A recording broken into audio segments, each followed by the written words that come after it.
Assalamualaikum warahmatullahi wabarakatuh. Kita panjatkan puji dan syukur pada Allah Subhanahu wa taala diberi peluang kesempatan pada sekian kali untuk bulan Mac ini. Untuk bulan Februari saya mohon maaf ada ialah perkara-perkara yang melibatkan urusan kerja dan sebagainya kita tak dapat adakan, dan alhamdulillah kita sambung balik perbincangan kita berkaitan bahasa Arab untuk bulan Mac. Jadi kita mohon keberkatan Allah Subhanahu wa taala. Mari kita mulakan dengan membaca Ummul Kitab Al-Fatihah. A'udzubillahi minasyaitonir rajim. Bismillahirrahmanirrahim. Alhamdulillahirabbil alamin. Arrahmanir rahim. Maliki yaumiddin. Iyyaka na'budu wa iyyaka nasta'in. Shiratal mustaqim. Shiratal ladzina an'amta 'alaihim ghairil maghdubi 'alaihim waladdallin. Amin. Alhamdulillah. Puji dan syukur kita panjatkan pada Allah Subhanahu wa taala diberi peluang berkumpul pada waktu ini untuk membincangkan hal-hal yang berkaitan dengan bahasa Arab, dan perbincangan kita pada pertemuan yang lepas ialah berkaitan dengan surah Al-Hujurat. Ya, surah Al-Hujurat. Jadi kita tengok dulu surah Al-Hujurat ayat 1 sampai ayat yang ke-4. Baik, saya bacakan dahulu surah Al-Hujurat ayat 1. A'udzubillahi minasyaitonir rajim. Ya ayyuhalladzina amanu la tuqaddimu baina yadayillahi wa rasulih wattaqullaha innallaha samii'un 'aliim.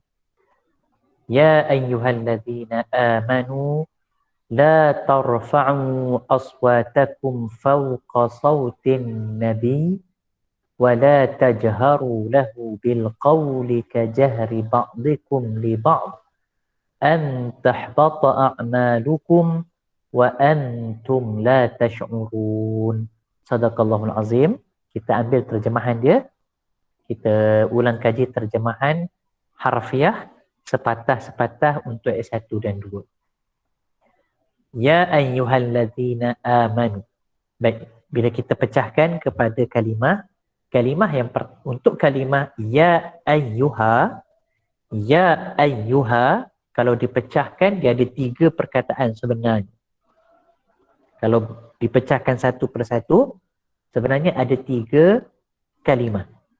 Ya itu kalimah pertama, ayyu itu kalimah yang kedua, kemudian ha itu kalimah ketiga. Ya ayyuha kalau dipecahkan ada 3 perkataan. Ya ayyuha kita sebut 3 perkataan.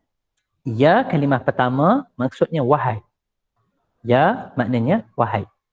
Kemudian ayyu, perkataan ayyu dia punya terjemahan dia secara umum ialah maknanya yang dipanggil. Wahai sekalian. Ayyu terjemahannya wahai sekalian. Kemudian ha kalimah yang digunakan oleh orang Arab untuk disebut sebagai menarik perhatian. Dia kalimah haraf yang digunakan untuk menarik perhatian. Jadi ya ayyuha, wahai semua ataupun sekalian, ha tu untuk menarik perhatian.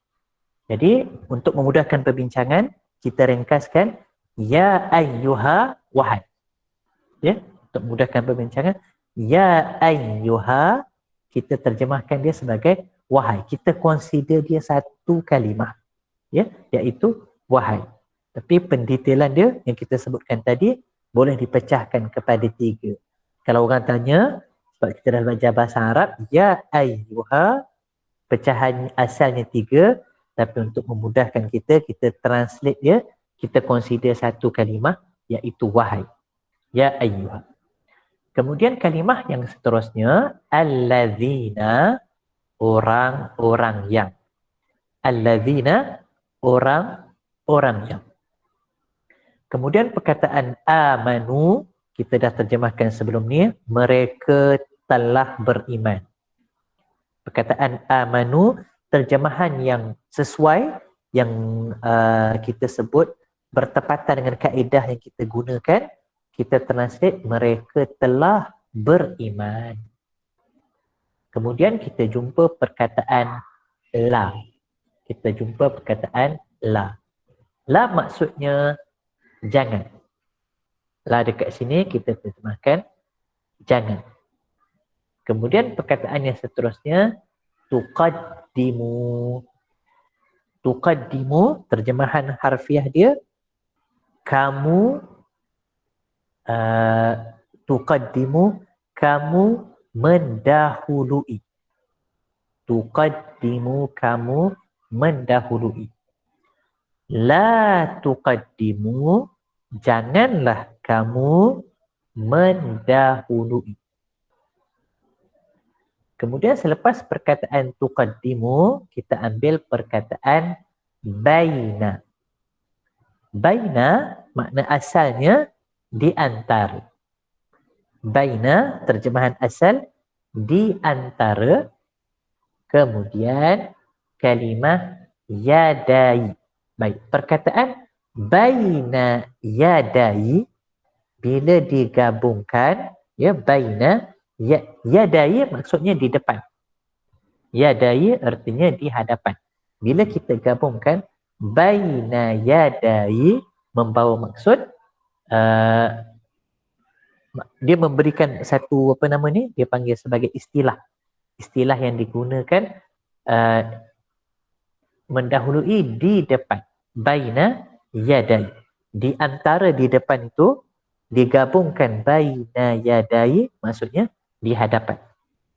Kemudian kalimah Allah, Allah wa rasulihi, tiga perkataan wa rasulihi pecahkan kepada tiga. Yang pertama wa dan, ingat lagi kan, wa dan, rasuli rasul utusan, kemudian nya ataupun dia lah. So wa rasulihi kita tahu dia ada tiga kalimah, wa dan, rasuli rasul, nya ataupun dia. Kemudian wattaqullah. Wattaqullah, yang pertama kalimah wa. Wa maknanya dan. Lagi sekali. Kalimah kedua ittaqu. Ittaqu, bertakwalah oleh kamu. Perkataan ittaqu terjemahan dia bertakwalah oleh kamu. Kemudian perkataan Allah Allah. Dan bertakwalah oleh kamu Allah. Rangkap yang terakhir untuk ini, innallaha sami'un alim. Inna sesungguhnya Allah sami'un. Sami'un maksudnya yang mendengar. Jadi kita terjemahkan maha mendengar lah kan. Sami'un yang mendengar. Terjemahan dia maha mendengar. Alimun yang mengetahui. Ataupun terjemahannya sebab untuk Allah, kita kata maha mengetahui. So, terjemahan itu adalah terjemahan harfiah. Bagi ayat pertama. Ya ayyuhalladzina amanu la tuqaddimu baina yadayillahi wa rasulih. Wattaqullah innallaha sami'un alim. Wahai orang-orang yang mereka telah beriman, janganlah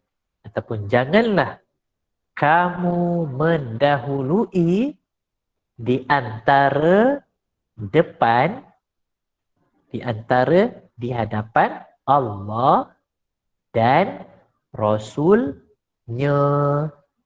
Satu-satu. Dan bertakwalah oleh kamu Allah. Sesungguhnya Allah maha mendengar, maha mengetahui. Itu terjemahan harfiah. Sepatah-sepatah. Okay? terjemahan mafhum rasanya tak lari jauh sangat. Cuma adalah perkataan yang kita akan alter sikit ya. Wahai orang-orang yang beriman, janganlah kamu mendahului Allah dan Rasul-Nya. Kan? Kita ada alter sikit kan? Janganlah kamu mendahului Allah dan Rasul-Nya. Dan bertakwalah kamu kepada Allah. Sesungguhnya Allah itu Maha mendengar lagi Maha mengetahui. Itu mafhum lah. Itu terjemahan mafhum yang kita alter sikit daripada terjemahan sepatah-sepatah. Tapi macam yang kita selalu sebut, sebab kita belajar bahasa Arab, maka kita perlu tahu juga apa makna sepatah-sepatah untuk ayat ini. Okey. Untuk perbincangan malam ini, kita ambil terus perbincangan baru lah. Ya? Kita ambil terus perbincangan baru. Saya nak pergi kepada ayat ini. Innallaha sami'un alim. Ini maknanya pelajaran baru. Kita belum bincang lagi sebelum ini. Kita akan cuba ambil apa nama ni, perbincangan ini ya. Okey. Baik, perbincangan malam ini tajuk dia dua kalimah istimewa. Istimewa. Sikit.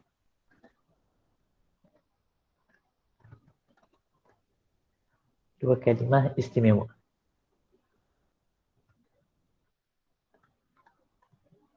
Okay. Dua kalimah istimewa. Dalam Quran ada dua kalimah istimewa. Yang pertama kalimah inna. Okey. Yang pertama kalimah inna.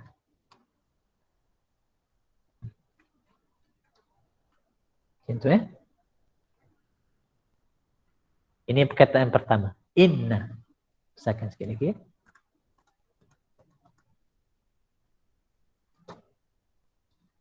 Perkataan yang kedua. Kana.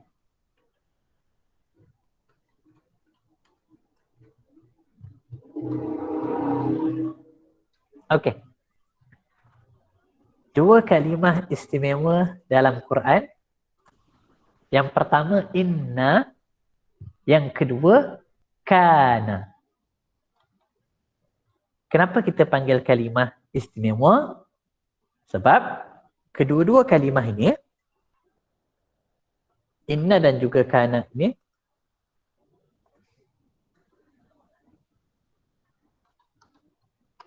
keduanya memerlukan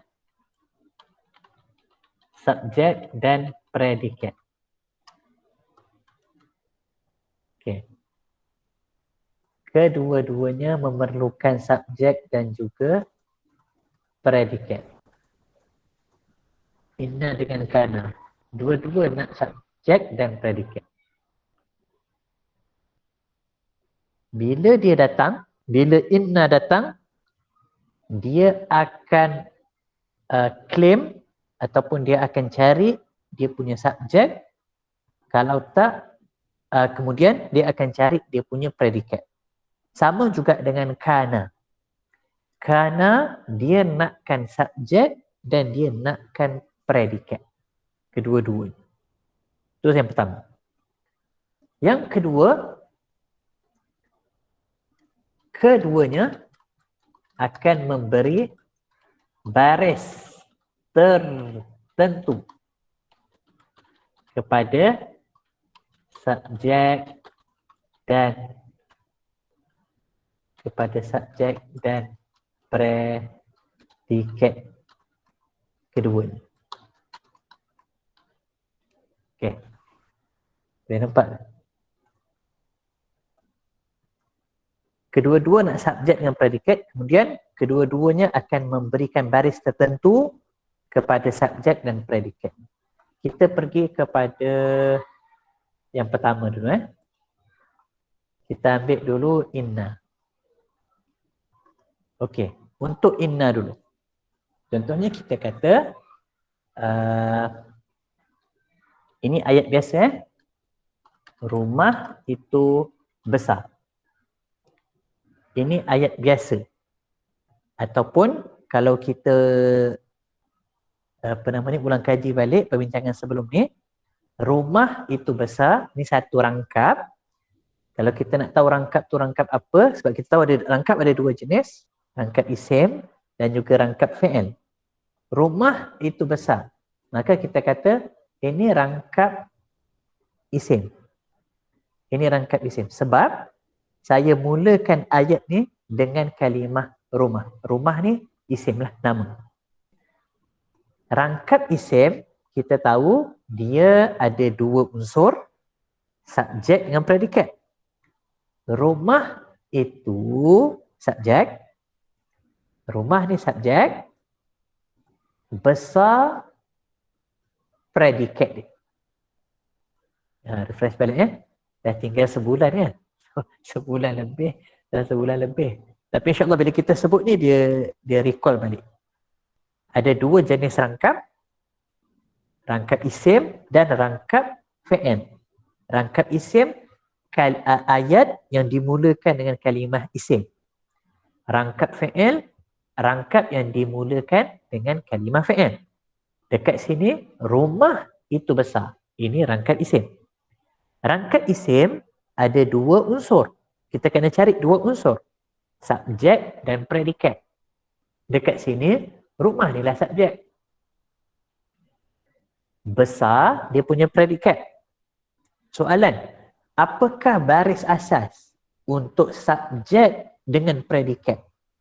Subjek dengan predikat ada baris asas dia yang kita dah bincang sebelum ini. Untuk subjek, baris asas dia baris depan. Dan predikat pun baris asas dia baris depan. Rumah, kalau kita nak bariskan, rumahu. Rumahu. Kita tak kata ha, kita tak kata hi. Kita sebut rumahu besar ru. Sebab besar predikat pun baris depan. Rumahu subjek, rumah itu. Besaru predikat. Subjek dan predikat baris depan. Baik. Sekarang kita nak masukkan salah satu daripada kalimah istimewa iaitu inna. Okay. Sekarang kita masukkan inna. Inna sesungguhnya rumah itu besar. Ayat ini telah pun dimasuki ataupun dimulakan dengan salah satu daripada dua kalimah istimewa dalam Quran, iaitu inna. So formula yang kita sebut tadi, bila mana inna datang, dia perlukan subjek dan predikat. Jadi rumah ini sebelum datangnya inna, dia subjek. Biasa, dia subjek. Tetapi setelah datangnya inna dekat ayat ini, rumah ini kita namakan dia dalam grammar bahasa Arab, dia panggil sebagai subjek inna. Inna claim dia punya. Dia datang, dia terus claim ini subjek aku. Dia macam tu dia, sebab dia special kan, dia terus claim rumah ni inna punya subjek. Kemudian besar, kalau rumah tu subjek inna, maka besar ni predikat kepada inna. Boleh, macam tu je lah. Sebenarnya macam tu je lah cerita dia. Kalau tukar kana, kita nak tukar kana sebenarnya sama juga. Kita masukkan kana dekat sini, rumah ni jadi subjek kepada kana, besar predikat kepada kana. Tapi nanti kita buat contoh. Okey. Jadi rumah inna, rumah itu besar. Sesungguhnya rumah itu besar. Jadi rumah kita kata subjek kepada inna, besar predikat kepada inna. Okey, kaedah dia subjek inna, baris asas dia baris atas, predikat inna, baris asas dia baris depan. Okey, besarkan sikit dia punya tulisan dia. Okey, dia besar lagi ni.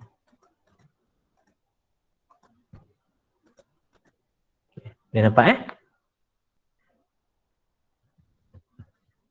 Dah dia tak usah.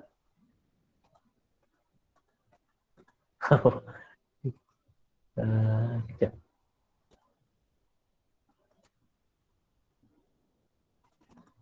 Okey. Inna, rumah itu besar. Sekarang kita nak bariskan Inna, rumah hu ke rumah ha ke rumahi?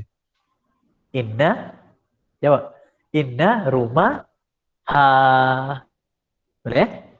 Inna rumah ha. Okey.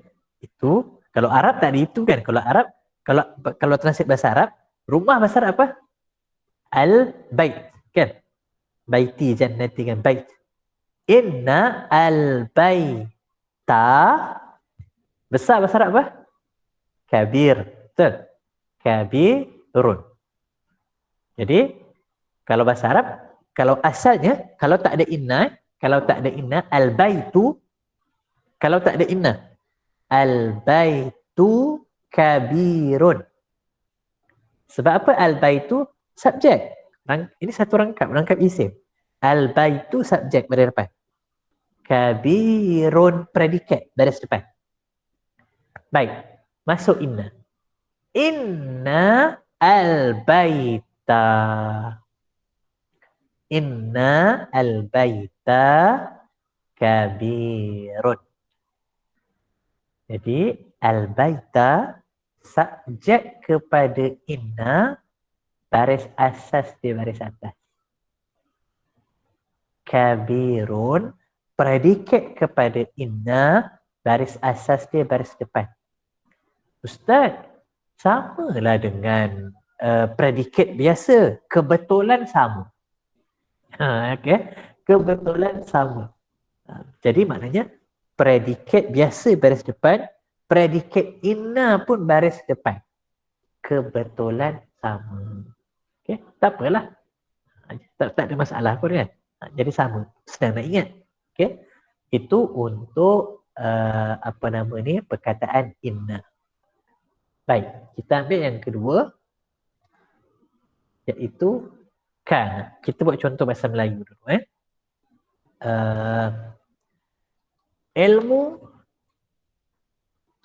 Ilmu itu, kita buat ayat. Ilmu itu cahaya. Okey. Ilmu itu cahaya. Bahasa Arab, orang cakap ilmu apa? Ilmu juga. Okey. Adakah itu maksudnya baris untuk predikat tak berubah? Kejap. Dia bukan tak berubah. Dia sama. Maksudnya, kalimah isim yang berbaris depan.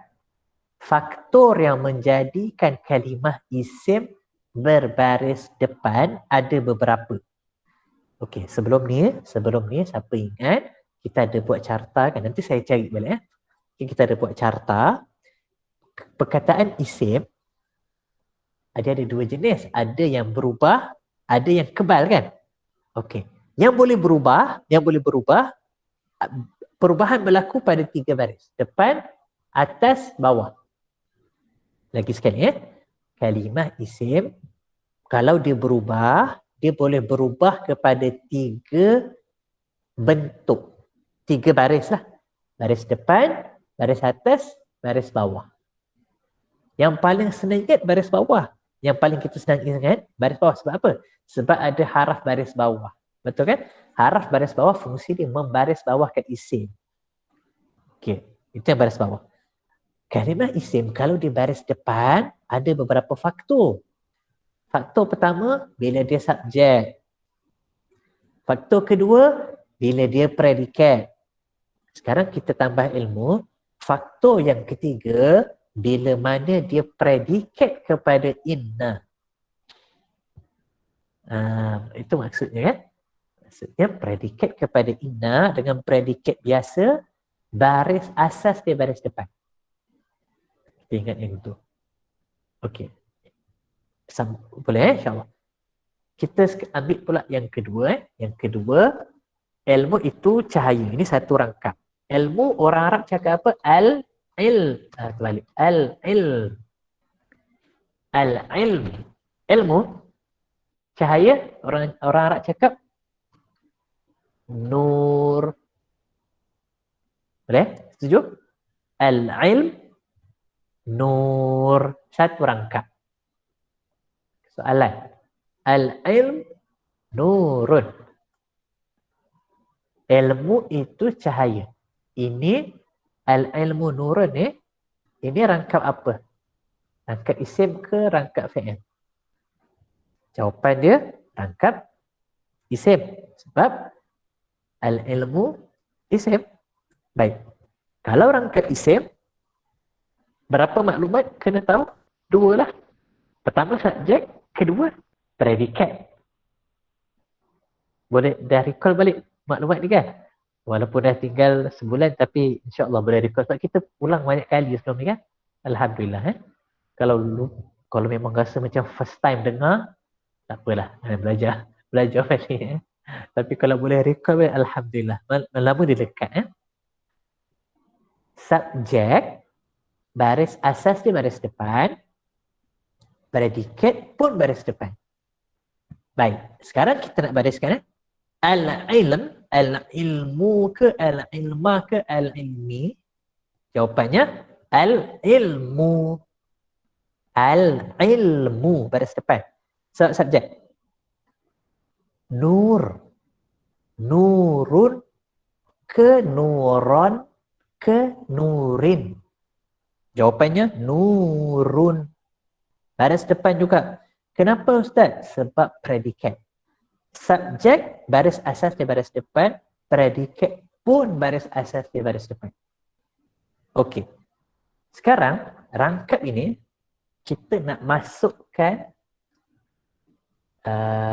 kalimah istimewa. Iaitu kana. Okey. Kita nak masukkan kalimah istimewa, salah satu daripada kalimah istimewa, iaitu kana. Kana ni dia special. Dia macam inna. Bila dia datang, dia nak 2 benda. Dia mesti nak 2 benda. Kita kena cari. Okay, bila dia datang, kita kena cari 2 benda. Iaitu dia nak subjek dan dia nak predikat. Pada contoh yang kita dah buat ini, al-ilm ini, dia bukan lagi subjek biasa dah. Bukan macam tadi, kerana dia telah didatangi oleh kalimah istimewa, special. Jadi, al-ilm ini, kita namakan dia subjek kepada kana. Subjek kepada kana, al-ilm. Nur, bukan predikat biasa dah. Dia predikat kepada kana. Al-ilm, subjek kana. Nur, predikat kepada kana. Boleh nampak? Kalau tak ada kana, al-ilmu subjek. Nurun, predikat. datang kana, al-ilm subjek kana, nur predikat kepada kana. Gitu. Baik. Kita pergi kepada formula. Subjek kana, sekejap sikit. Ingat ini formula ya. Ini maknanya formula lah. Subjek kana, baris asas dia ialah baris depan. Predikat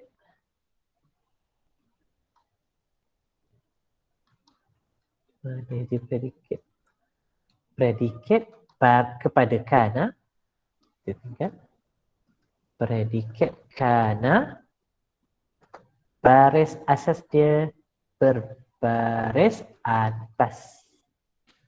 Okey. Formula dia. Subjek kana, baris asas dia baris depan. Predikat kana, baris asas dia baris atas. Okey, kita nak bariskan eh. Kana al-ilm, mu kema kami. Kana al-ilm mu. Nampak? Tak nampak?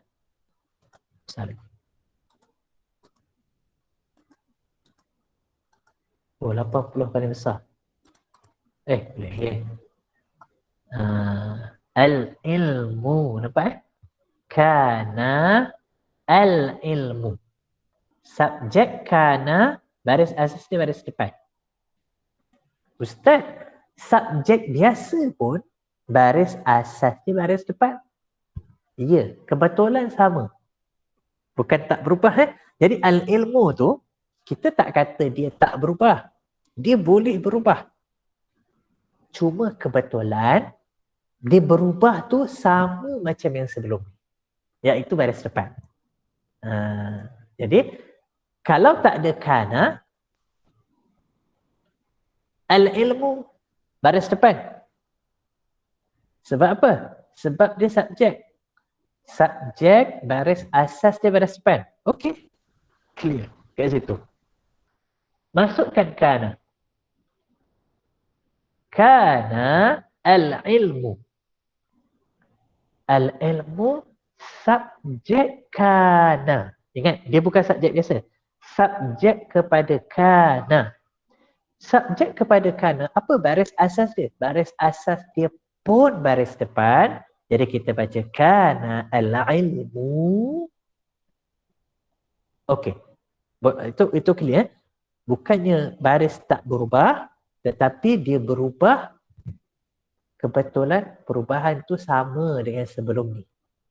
Sebelum ni subjek biasa. Sekarang subjek kana. Dua-dua mempunyai baris asas baris depan. Okey. Okey, subjek kana baris depan. Predikat dia nuran. Okey. Predikat dia nuran. Dari atas lah. Okey. Nuran. Kana al-ilmu nuran. Okay. Ini jelas contoh ni? Kalau inna, katalah kita tukar. Ini kita tukar inna pada balik.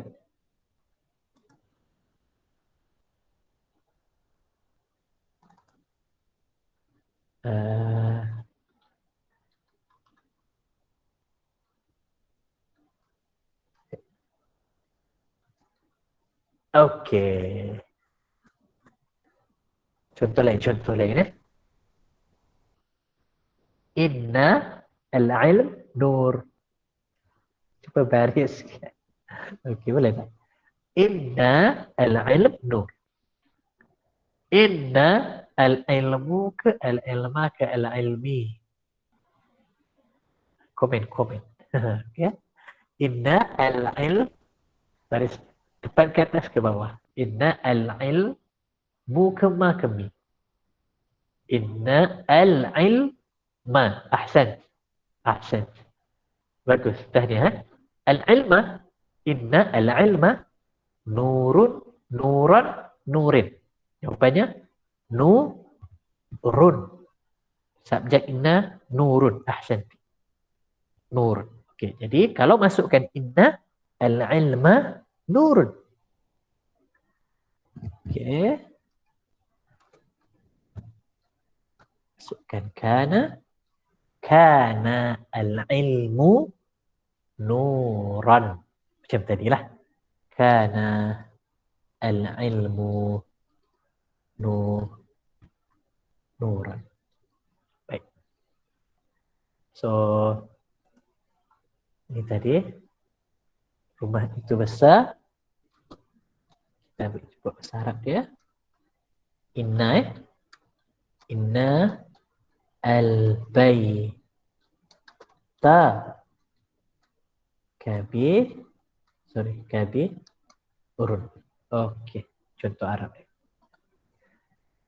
Subjek inna berasas daripada atas. Predikat inna berasas daripada depan. Innal baita kabir. Subjek kana baris asas daripada depan. Predikat kana baris asas daripada atas. Kana al-ilmu nuran. Okey.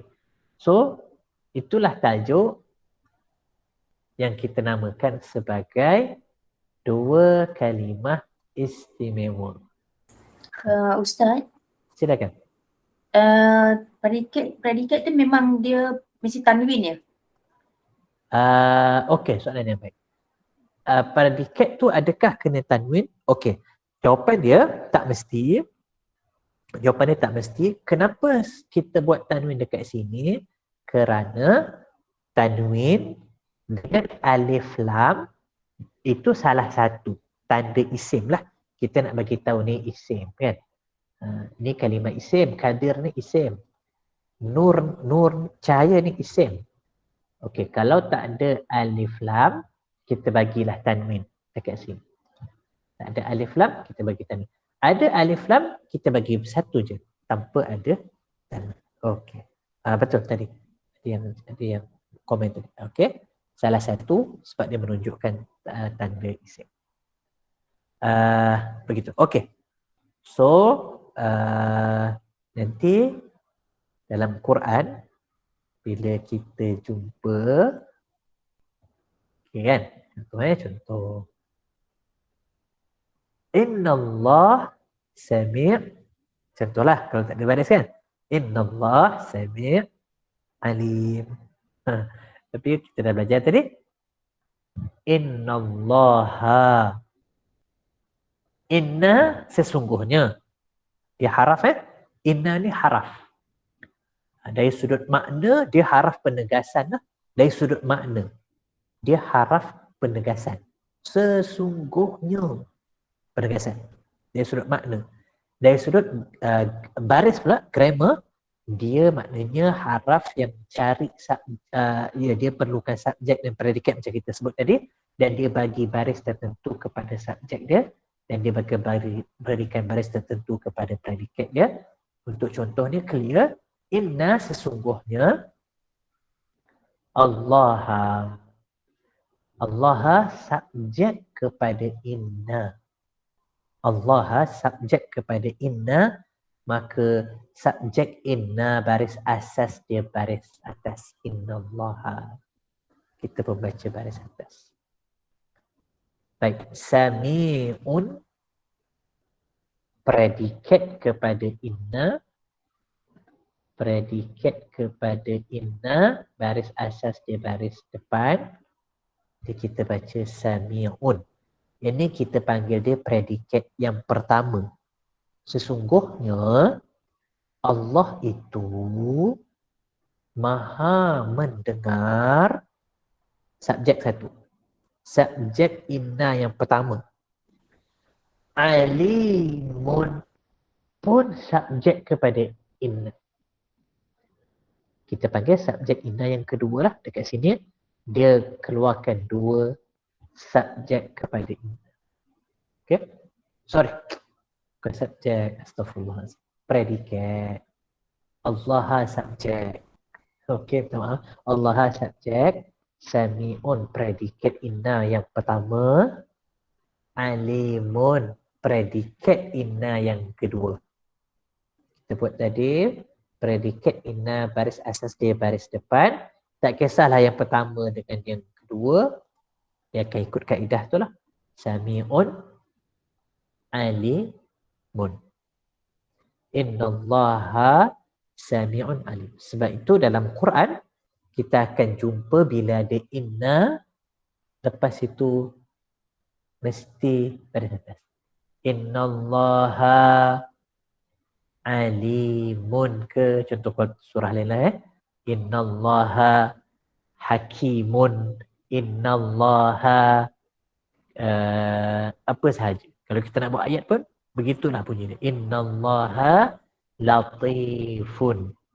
Innallaha karimun sebagai contoh. Okay. Kalau kita tukar kepada kana, contoh dalam Quran kita jumpa ada kana, kana Allah wa kana Allah. Apa baris Allah lepas kana? Baris depan. Kana wa kana Allahu. Wa kana Allahu sami'an. Boleh? Wa kana Allahu sami'an. Wa kana Allahu ghafuran. Jadi ingat satu je lah. Okay. Alamak, macam mana nak ingat ni? Ingat satu je. Katalah kita nak ingat ke inna. Contohlah. Saya nak ingat yang inna lah. Okey. Ingat yang ni je. Habis kalau orang tanya kana, kita terbalikkan je lah. Sebab memang dia terbalik kan.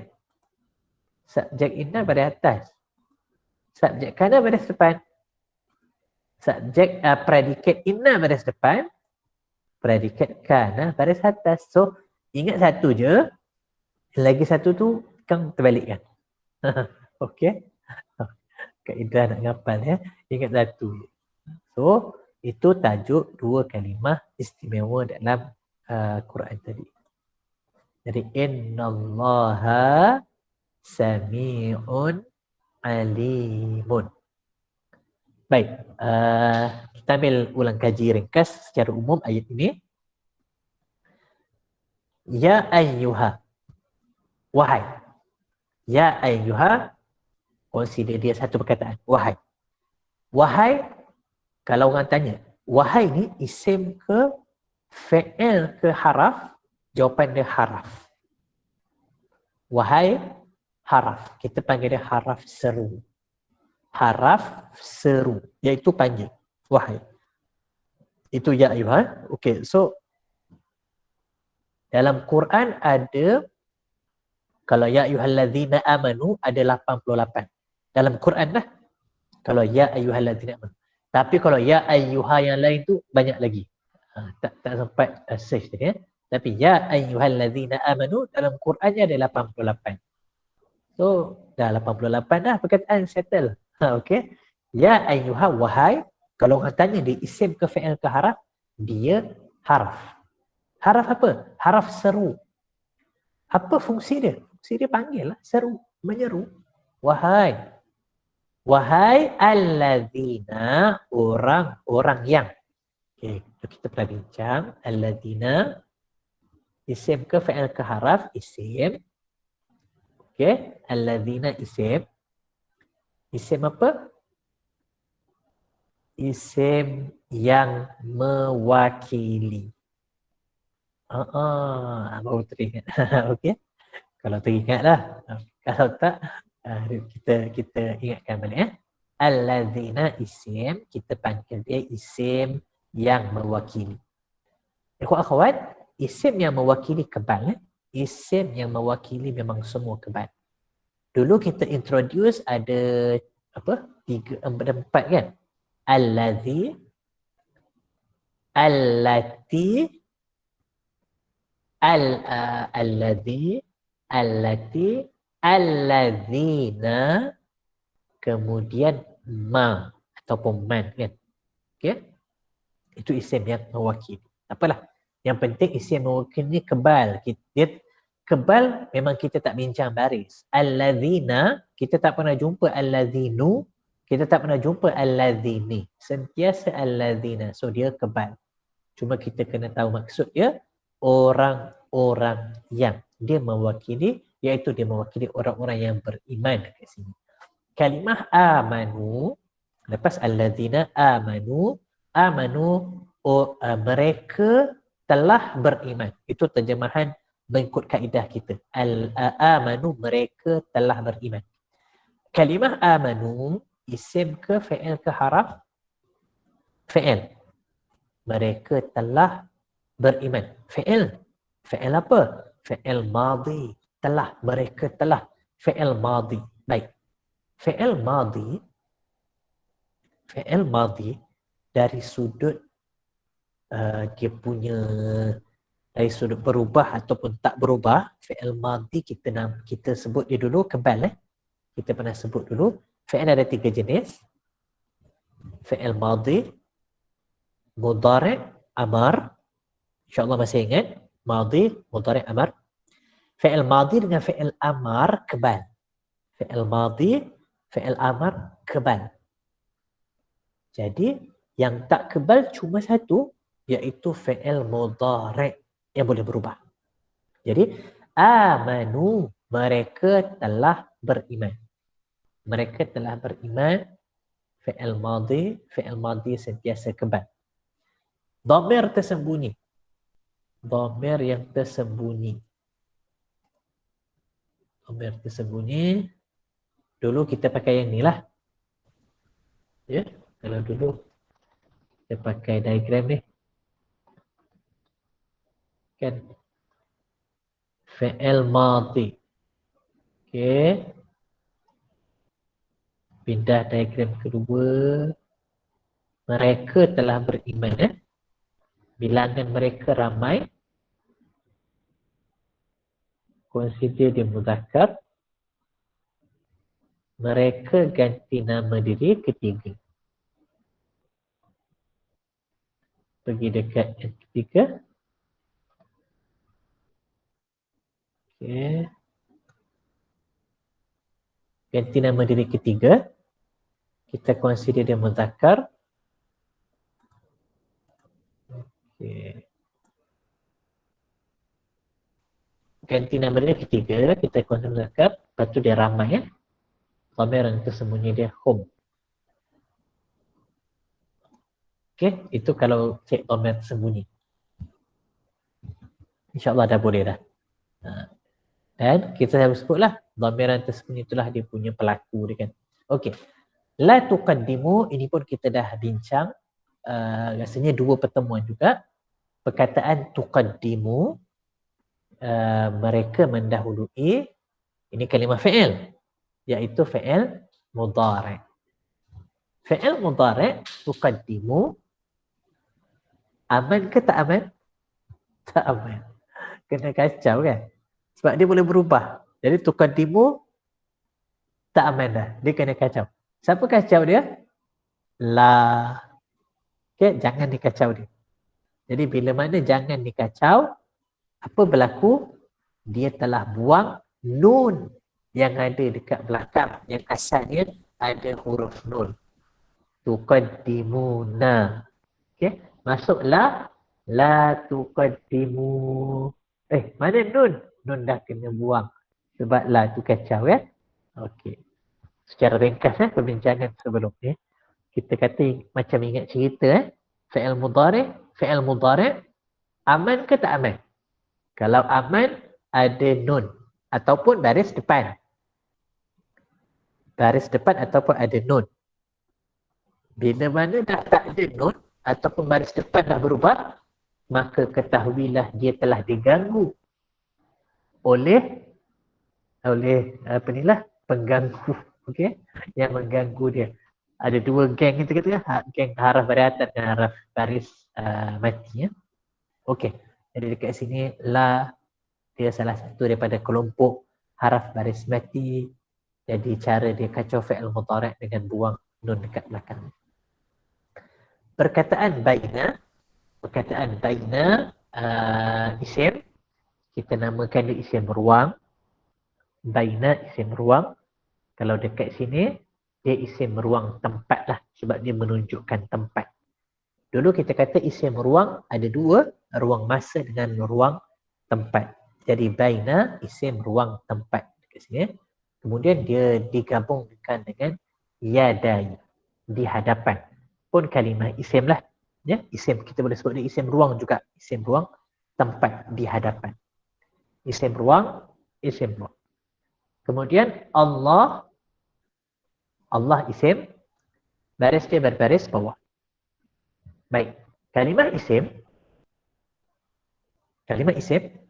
kalau berbaris bawah, ada dua sebab.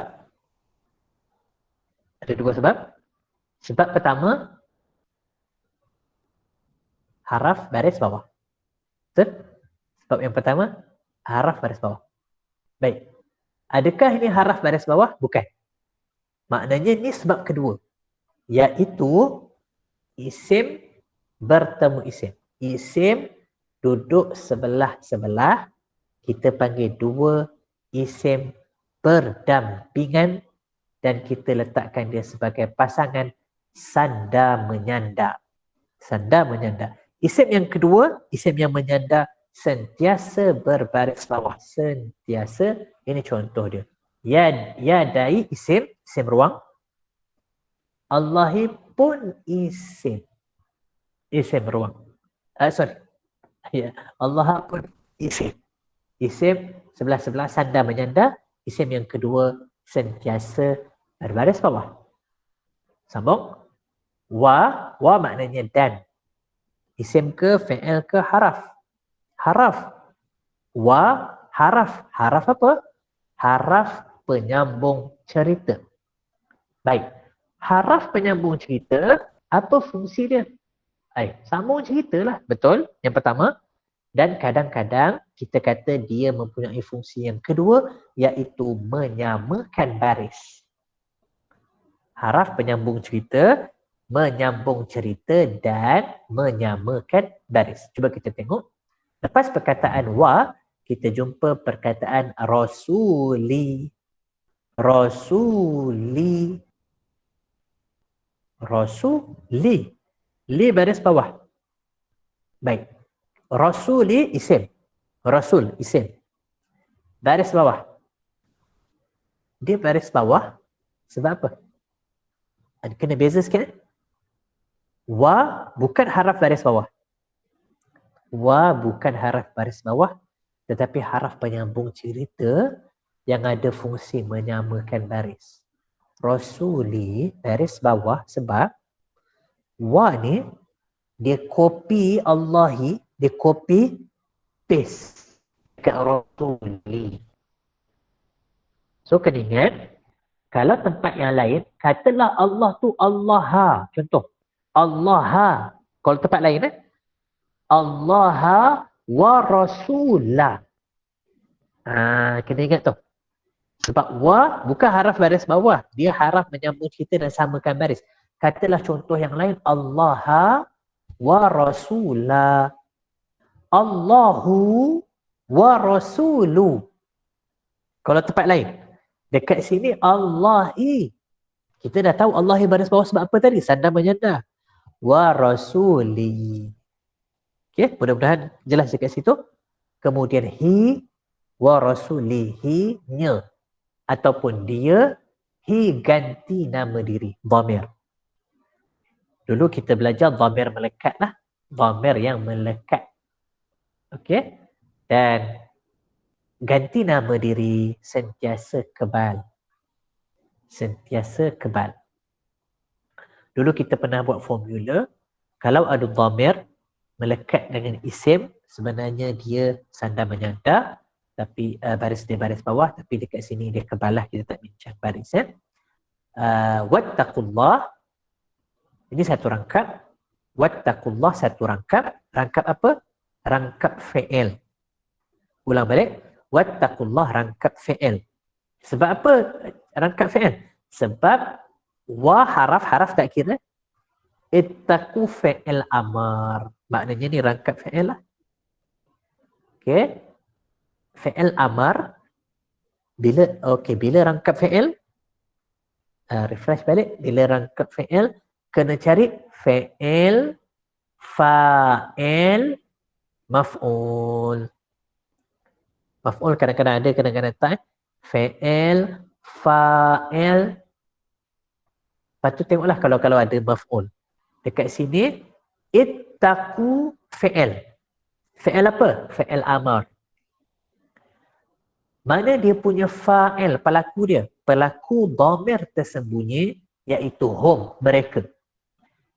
Bukan mereka. Kamu, antum, kamu. Ittaqu fi'il amar, fi'il. Fa'il dia antum, iaitu kamu. Dhamir tersembunyi. Formula kita cakap sebelum ni, dhamir yang tersembunyi automatik pelaku dia. Allah maf'ul. Maf'ul baris asas dia baris atas. Allah wattaqullaha. Allah baris atas sebab dia maf'ul. Ayat rangkap yang terakhir, innallaha sami'un alim, kita dah bincang tadi. Inna sesungguhnya haraf dan dia merupakan salah satu daripada dua kalimah istimewa dalam Quran. Bila kita jumpa inna, kita kena cari dia punya subjek dan predikat, kemudian bagi baris atas kepada subjek dia dan bagi baris depan kepada predikat dia. Inna sesungguhnya Allah subjek kepada inna, baris asas dan baris atas. Sami'un predikat kepada inna, baris asas dia baris depan, predikat satu. Alimun predikat yang kedua kepada inna, predikat inna baris asas dia baris depan. Wallahu a'lam bissawab. Mudah-mudahan refresh balik perbincangan bahasa Arab ni, ada rezeki kita sambung insya-Allah pada pertemuan yang akan datang. Jazakumullahu khairan. Terima kasih banyak akhwat yang setia daripada mula dulu sampai hari ini. Mudah-mudahan Allah bagi kita kefahaman. Ya Allah, kami nak faham Quran. Itulah kami nak lakukan, dan salah satu kaedah dia perbincangan bahasa Arab yang kita belajar ni. Wallahu a'lam bishawab. Terima kasih kepada setia. Terima kasih semua boleh daftar kehadiran dan dekat link yang telah disediakan. Jumpa lagi. Assalamualaikum warahmatullahi wabarakatuh. Kita tutup tangguh tasbih kafarah suratul Asr. Subhanakallahumma wa bihamdika asyhadu an la ilaha illa anta astaghfiruka wa atubu ilaik. Bismillahirrahmanirrahim. Wal 'asr innal insana lafi khusr illa alladhina amanu wa 'amilus shalihat wa tawasaw bil haqq wa tawasaw bis sabr wa jazakum mislah. Allah ganjarkan yang sama insya-Allah. Assalamualaikum warahmatullahi wabarakatuh. Wa jazakum